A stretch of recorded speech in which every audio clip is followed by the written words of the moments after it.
Welcome to Sidebar, a podcast from Courthouse News. I'm your host, Hillel Aaron.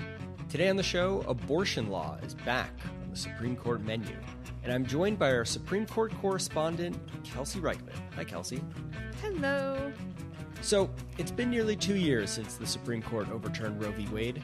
Yes, for a refresher, in Dobbs v. Jackson Women's Health Organization, the conservative majority said it was overturning the federal right to abortion recognized in Roe v. Wade, returning the issue of abortion to the states. The justices said they no longer wanted to be responsible for evaluating the interests of pregnant people, turning that responsibility over to the process of democratic self-governance. But the Supreme Court is now going to hear another case that could impact abortion access nationwide, isn't that right? That's correct. In just one of the many blockbuster cases on the court's docket this term, the Supreme Court will review the FDA's approval of mifepristone, one of two drugs used in medication abortions. Mifepristone was approved by the Food and Drug Administration over 2 decades ago and has been used by over 5 million people since. Its safety record rivals those of ibuprofen and acetaminophen, but doctors opposed to abortion want mifepristone pulled from the market for safety concerns. The justices will be examining the abortion pill on March 26th, but the case also presents the court with an opportunity to comment on federal government authority, another hot topic on the docket this term. From a 1,000-foot view, this case provides insight into just one of the ways the anti-abortion movement has continued its efforts to ban abortion since Dobbs, with the end goal being a complete and total ban on the procedure nationwide. What's happened since Dobbs? How many states have passed abortion restrictions? Bans and restrictions on abortion have mostly played out as predicted.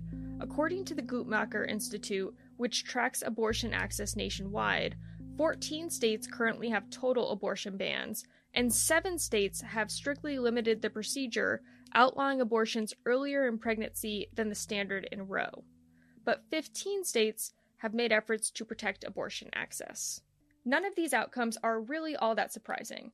You can find dozens of articles predicting what a post-Roe world would look like before the Dobbs decision.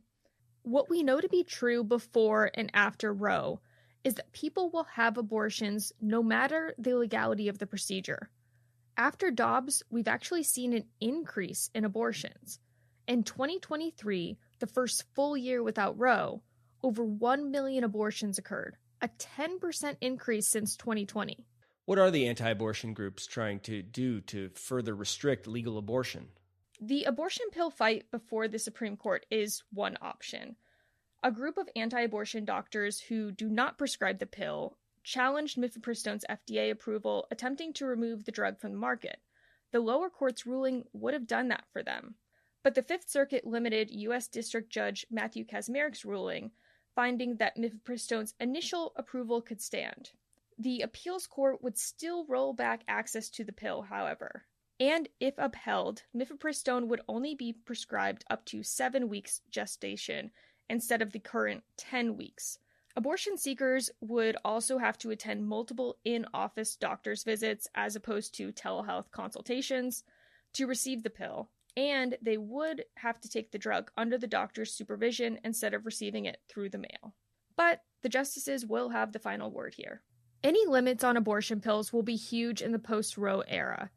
Professor Dale Chetka, director of the Family Violence Litigation Clinic at Albany Law School, represents survivors of domestic violence. She said reproductive control is just another weapon in an abuser's arsenal. It's all about power and control, and laws that give women less control over their own bodies are something that would just play right into the hands of an abuser. To understand where anti-abortion advocates are focusing next, it's helpful to look back at how Roe fell. Many legal experts describe Roe's demise as death by 1,000 cuts. Abortion rights were limited time and time again, with stipulations like waiting periods and informed consent. The anti-abortion movement would have preferred just to overturn Roe right away, but there wasn't an appetite on the court to do so before Dobbs. So when it was not popular to take a big leap, the movement took smaller steps. That is what we're seeing now. One of the flashpoints in the post-Roe era has come from Alabama.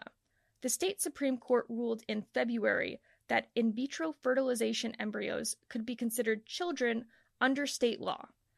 Alabama's ruling grabbed the nation's attention as IVF facilities statewide had to stop the popular procedure. This ruling seemed like a bit of a shock to state and federal lawmakers and even some anti-abortion conservatives, right? Yes, I think it was for some people, but for those following the push for fetal personhood, it wasn't so surprising. Fetal personhood, that's the movement to try to treat fetuses like humans? Right. It aims at assigning the same rights for people to embryos or fetuses. The most extreme version of this theory starts those rights at conception.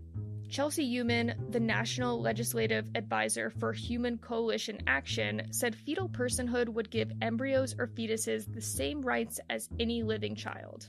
Children in the womb are children. They're human, and they deserve personhood rights under the 14th Amendment, just like any other human. Just like a human outside of the womb could not be intentionally killed or harmed or battered under our laws in the United States, or assaulted under our laws in the United States, a child in the womb would also have the same protections as a human being outside the womb from being harmed or battered or assaulted. It might seem like Alabama's ruling came out of the blue, but Alabama has been recognizing fetal personhood for over a decade. It started with a 2006 chemical endangerment law intended to protect children from exposure to homegrown methamphetamine labs.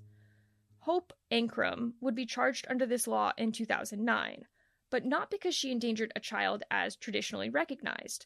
When Ankrum gave birth to her son, he tested positive for cocaine. Ankrum had also tested positive for the substance before she gave birth. Ankrum was arrested and charged with chemical endangerment of a child. A grand jury indicted her with knowingly and recklessly exposing her child to cocaine. Ankrum tried to get the indictment tossed, arguing that the law clearly only applies to children, not fetuses. A trial court dismissed her motion. She pleaded guilty, but appealed to the Alabama Supreme Court, asking the court to revive her previous argument that the law only applies to children. The Alabama Supreme Court upheld Ankrum's conviction. The court relied on a similar case from the South Carolina Supreme Court that was decided in 1997. South Carolina's ruling found that a child under the statute can refer to a viable fetus. Alabama took that one step further, applying the law to any fetus.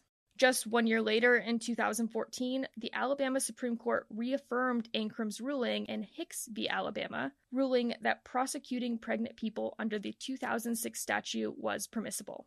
The Alabama Supreme Court's decision this year, finding that IVF embryos are children, cited Ankrum v. State 8 times. 8 times? How are we just hearing about this now? Grace Howard, an associate professor of justice studies at San Jose State University, had an answer for you. People are like, what?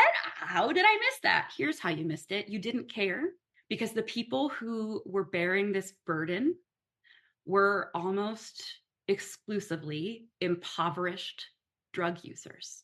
I'm so glad that people are outraged. They should be. It is outrageous. But I also cannot help but wonder, like, oh, now that this is impacting a population that mostly has resources, mostly is white, now we are outraged.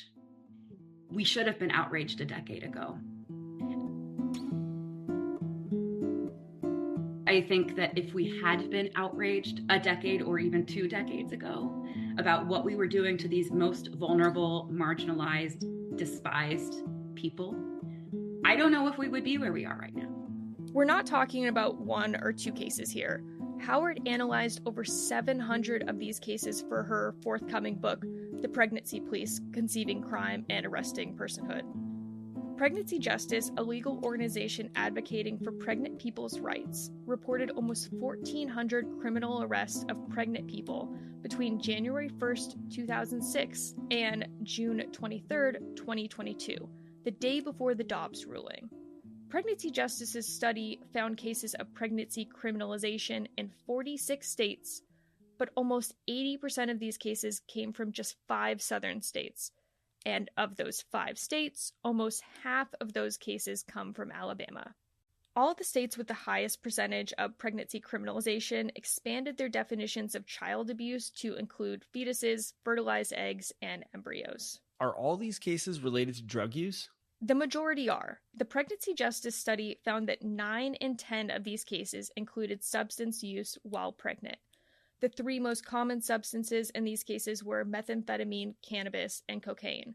However, the study also found that nearly a quarter of cases involved legal substances like prescription opiates. Laws in some of these states require healthcare or social workers to report pregnant people's use of drugs or alcohol as child abuse. So some of these people go to hospitals seeking help for their addiction and are charged with a crime instead. People who study these cases aren't advocating for drug use during pregnancy. Howard said pregnant people are being treated differently than anyone else, and this treatment has created the idea that fetuses have rights. People might say, oh, you think pregnant women should have special rights to use illegal drugs? No.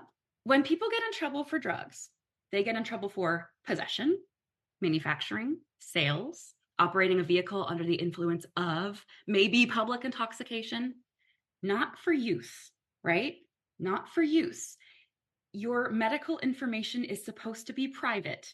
They are not supposed to hand it over to the cops, right? If you test positive for drugs at your crappy minimum wage food service job, they're not going to call the cops on you unless you're pregnant, in which case they might.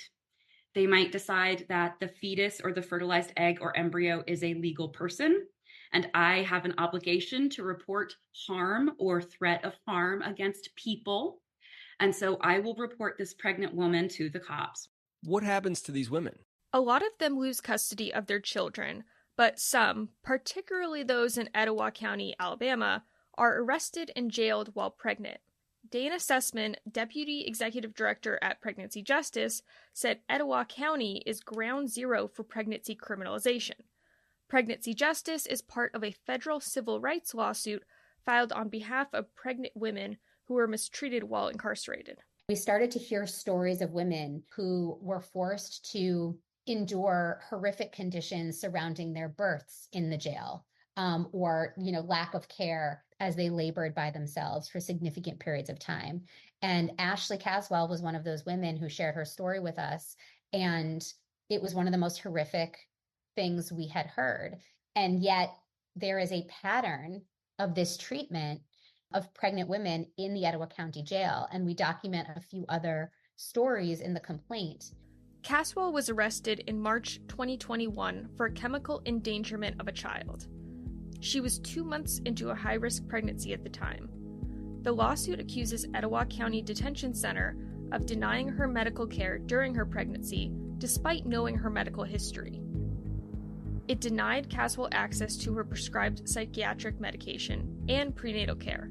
She slept on the floor for her entire pregnancy because the detention center does not allow pregnant women to sleep on top bunks, which is where she was assigned to sleep. After her water broke, Caswell labored alone in a cell in the medical unit for 12 hours after staff refused to take her to an emergency room. Some corrections officers told her to stop screaming and just deal with the pain. She requested an epidural but received a single Tylenol pill. She delivered her baby in the shower room where officers had taken her to wash off the blood from her labor. Caswell handed her baby to one of the officers before fainting. When she gained consciousness, officers took pictures with her baby still connected to the umbilical cord. According to the lawsuit, Caswell is just one of many who have suffered inhumane treatment at the jail. Local reports found that Etowah County has jailed over 200 pregnant women in recent years, more than any other county in the state.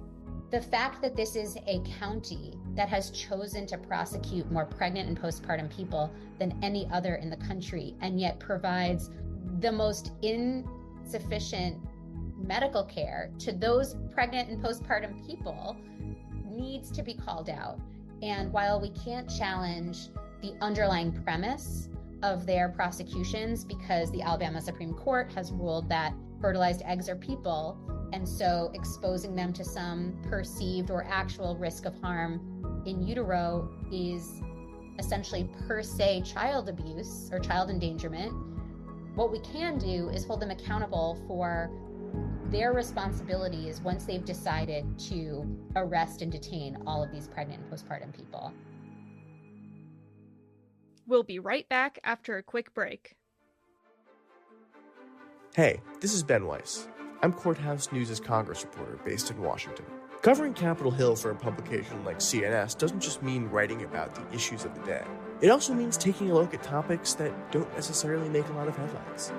Things like fights over federal judgeships, the effects of AI technology on copyright law, even lawmakers pushing to get cannabis plants displayed in the U.S. Botanical Garden. These are the kinds of stories about Congress that you'll find on Courthouse News and nowhere else.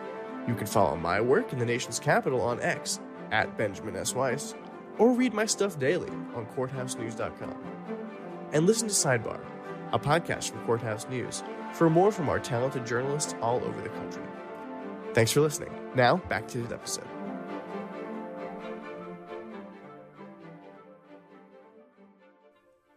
Criminalizing drug use during pregnancy is part of the slow climb towards fetal personhood.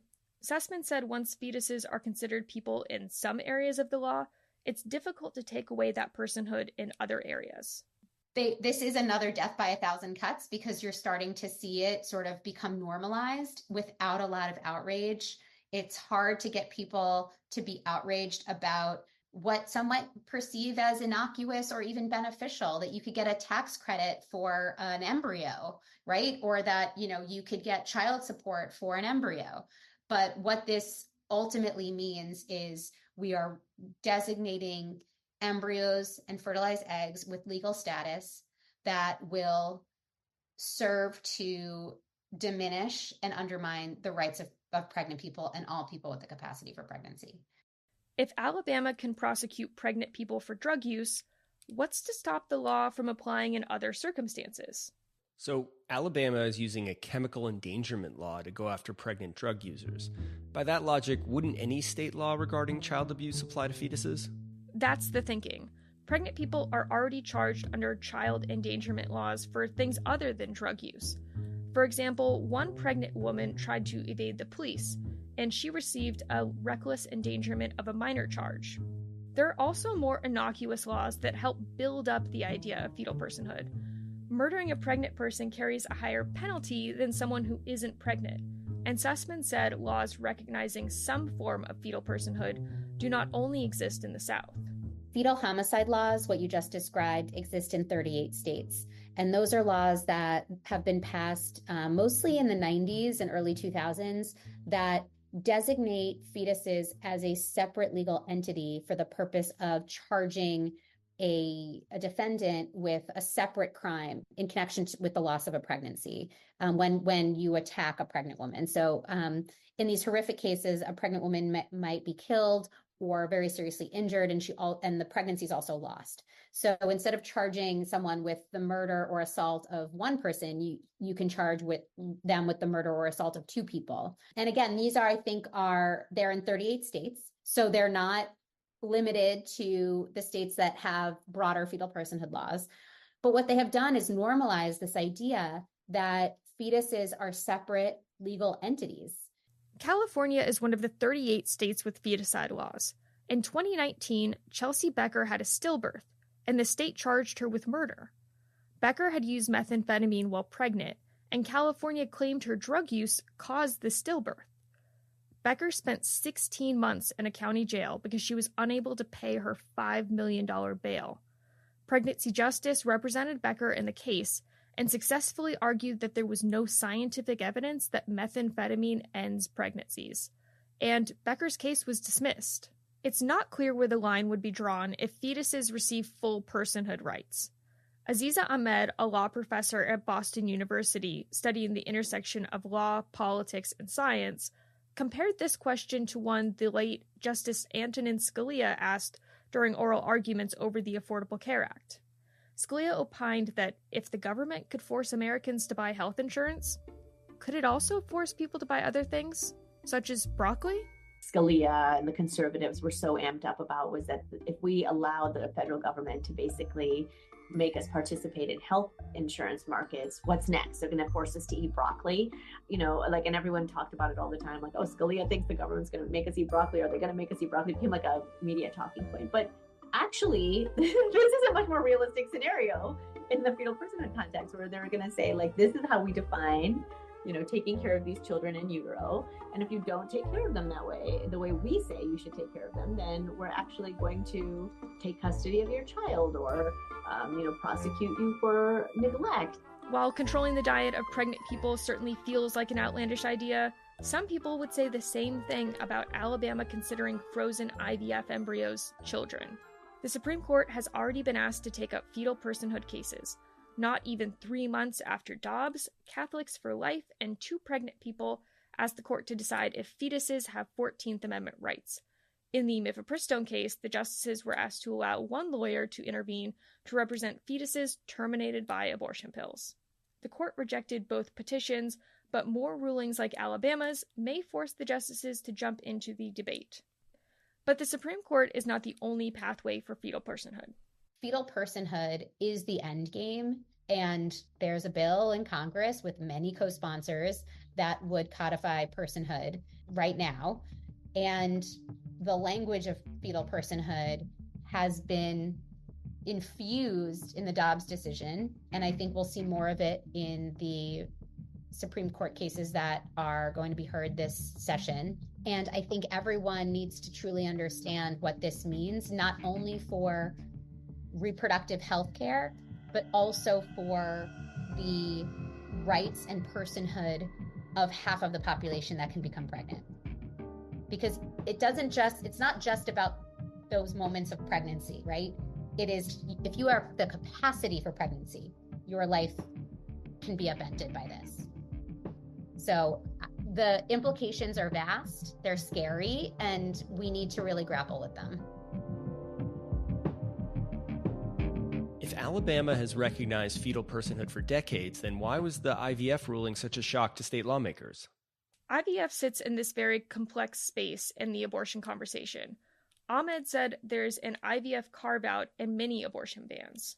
Now, IVF has always been exceptionalized in the abortion conversation. I think partly because it's largely upper middle class people accessing abortion in the United States. And when, for example, in the context of IVF, you do selective reduction, you put an embryo in and you get too many, it's too productive, basically. Like maybe you get twins or triplets or quadruplets and your body can't handle it, or you just didn't want to carry quadruplets, they will selectively reduce. And we don't really talk about that kind of stuff in the same register that we do abortion politics. So you can see like IVF was always being treated sort of in its own space politically. And I think what happened when Alabama made its decision is that it made these two worlds collide in a very profound way. IVF doesn't fit into the moral parameters that some might want it to. Sometimes embryos are destroyed, whether for personal or medical reasons. This is where anti-abortion groups take issue. Human from Human Coalition Action said healthcare workers should be responsible for every embryo they create. All healthcare professionals have a duty to protect the human lives they create. It really is that simple. And so when you start to see some of these IVF facilities destroying embryos, destroying children, and in the Alabama case, it was through negligence, but in some cases it's through sex selection because the baby isn't the right sex, or they do retinal scans to determine the eye color of the child, and the preferred eye color they get to live, and the embryos without the right eye color get destroyed. We believe that destruction of human life is sad and devastating, and that there should be a duty of ethical basic responsibility to not destroy the life you create. Genetic tests are done on embryos to reveal chromosome abnormalities, but they can also reveal information like the embryo's sex. Some countries, like Australia, have restricted this testing, while India and China have banned the procedure. But the tests are legal in the US despite their murky ethics. Doctors say that foreign nationals have sought out genetic testing in the US because of the legal barriers elsewhere. The American Society for Reproductive Medicine has discouraged sex selection for non-medical reasons. In the Alabama case, someone broke into the IVF facility and purposely destroyed these embryos. But that's not always the case. Accidents happen, equipment malfunctions, or sometimes an embryo just does not become viable for another reason. Most medical procedures have complications. The Alabama ruling would force doctors and facilities to potentially be liable for every time an embryo doesn't become viable. After the Alabama Supreme Court ruling, IVF facilities paused their work because of the potential liability risks. Wow. So this is what led Alabama lawmakers to pass a bill protecting IVF, right? Yes, lawmakers quickly responded to the nationwide outrage by passing a bill to protect IVF. But it's certainly not the end of the conversation. It's unclear if the IVF bill will hold up at the state Supreme Court, which recognize fetal rights under the state constitution. The court might not even consider the new law to restrain it from recognizing fetal rights in other cases, and there is another IVF case headed its way. Don't think the Alabama law does anything. I think effectively what it has done, it has allowed providers to start providing IVF treatment and care to patients. I don't want to minimize the importance of that, and yet it doesn't grapple with the constitutional amendment that exists in Alabama. I don't even think it grapples with the judicial decision. And I think that if it were to be challenged before this Alabama Supreme Court, I don't know that this law would survive. I also don't think that this law very intentionally grapples with the crisis of fetal personhood in the state. And it also re-entrenches this concept that by exempting IVF from civil and criminal liability, it kind of reinforces that everything else can have criminal and civil liability when it comes to reproductive health care. So that in and of itself has laid the groundwork or laid the foundation that everything else is open season. We've carved out this tiny little thing, and even that is probably not enough. But there's another downside to creating an exception for IVF. Ahmed said there is some hypocrisy in creating a loophole in fetal personhood arguments for the benefit of one group and not others. And maybe it reveals the hypocrisy of some of those folks that would otherwise have supported a position on embryos that would have made it impossible for women to access abortion, but then, you were okay with storing your embryos.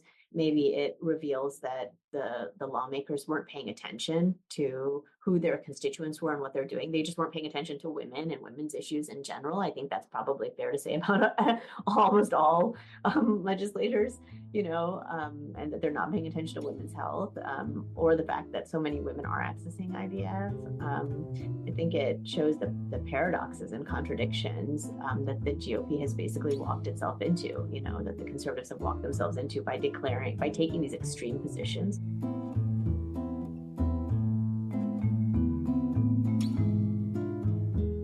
The U.S. Supreme Court won't hear any fetal personhood cases this term, at least not as of the recording of this podcast. But what could it do on abortion? The court could limit mifepristone access by throwing out several FDA approvals. There's also another path. Have you heard of the Comstock Act? It sounds vaguely familiar, but no. That's not really surprising, considering Congress passed this law over 150 years ago. Anthony Comstock's chastity laws were passed in 1873. The context of this time in history is important here. Industrialization is changing how people work. There's a huge migration from rural America into rapidly growing cities. There's also massive waves of immigration. People are expressing fear about degrading family values. They're expressing fear about vice and obscenity and gambling and drugs and alcohol. And they're worried about things like masturbation. Did you know that Kellogg's cornflakes were invented to make people stop masturbating? I'm not even kidding. I wasn't able to find a direct source to attribute this fact to, but what I can tell you is that this tracks with what we do know about John Harvey Kellogg. Kellogg and his brother followed the homegrown American faith, the Seventh-day Adventist Church, which linked spiritual and physical health. The church's followers abstained from meat, tobacco, alcohol, coffee, and tea, believing that such evils led to vices like masturbation and excessive intercourse. The invention of cornflakes was a solution to common digestive issues at the time, so if you consider that Kellogg invented cornflakes to improve one's physical and spiritual health, there's a connection. Like Kellogg, Comstock was very religious, he was appalled by prostitutes and pornography, and began an anti-obscenity crusade. Comstock brought a bill to Congress to advance these efforts, and the Comstock Act was born. The law prohibits the mailing of any obscene or lewd materials like pornography, but following Comstock's personal beliefs, contraceptives fell into this category too. The law also bans anything that can cause an abortion, like mifepristone. And this law is still in the books. That's right. It's mostly forgotten because the government hasn't enforced it in decades. American society rejected the law in the early 20th century, around the time women gained the right to vote. Judges became more lenient on what the law should ban. Then the Supreme Court recognized the right to use contraception and the right to abortion. And Comstock faded from memory. But now the law is what? It's being revived? Without Roe, anti-abortion advocates argue for Comstock's enforcement. The Biden administration has said they will not do so, but another administration could. No action from the courts or Congress needed. All right, Kelsey, let's get down to brass tacks. The court has another abortion-related case. What are the justices going to do? What's your prediction? The best bet is to not predict what the court will do, but I wouldn't be surprised if some of the liberal justices show some animosity towards the idea of making another big ruling on abortion.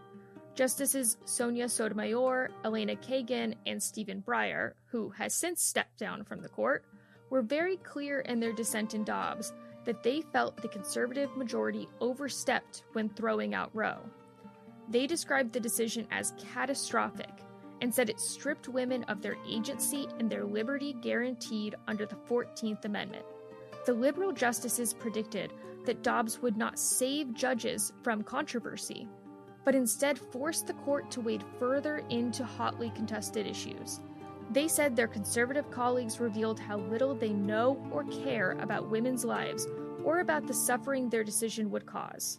The dissenting justices wrote, "After today, young women will come of age with fewer rights than their mothers and grandmothers had.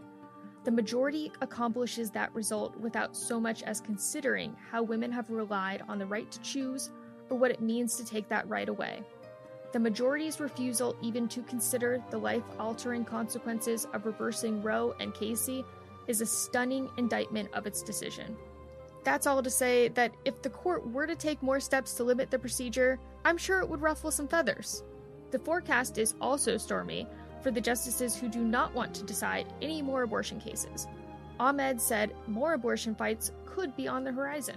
The irony of all this is that by basically throwing the question onto the states and creating all of this legal confusion, every case is going to come back before the court. It's re-empowered the court, ironically, to basically become the arbiter on all things abortion in every single nitty-gritty question, including when the FDA and how the FDA should be transforming the legal regulations around abortion, which is really should be in the domain of the FDA. It should not be in the hands of 9 justices.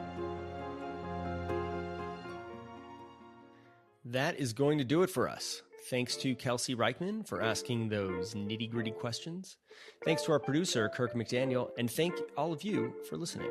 On the next episode of Sidebar, it's been said that trying to get something off the internet is like trying to take pee out of a swimming pool. I swear I did not make that up. But that doesn't stop people from trying. And when they do, they send an online takedown request. It determines what stays and what gets forever purged from the series of tubes that is the World Wide Web. But some have used takedown shakedowns to make a quick buck. We'll find out if the courts are ready to step in.